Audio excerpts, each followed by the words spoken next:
My name is David Schneider, Dave Schneider. I live at 120 Cottage Avenue over in Springfield, and I'm speaking in favor of Bill 2016-002, the Human Rights Ordinance, of course.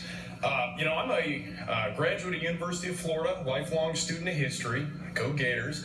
And as a lifelong student of history, one of the things that's always fascinated me is wondering and looking into exactly what happened to these supporters of segregation after the civil rights movement, after the marches stopped, after the bills passed, after, the history was written. What exactly happened to these people?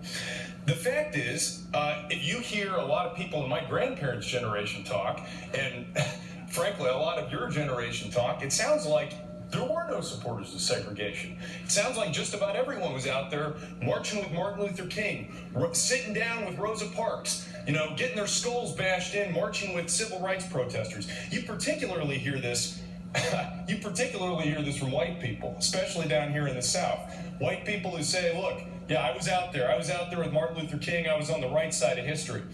My grandparents are a good example of that, coming from Jacksonville, Florida, all the way up to so-called liberal Illinois.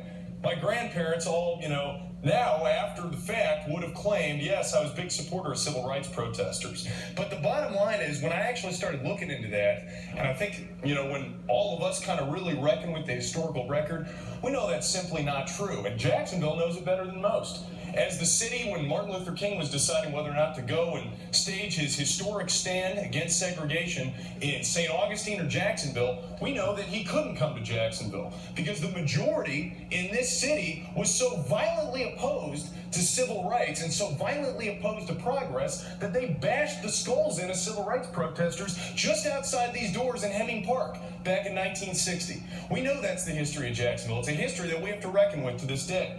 We know it's not true that everyone was out there supporting. So, look, the bottom line is, I believe, and I think everyone here is starting to see the writing on the wall, equality will win.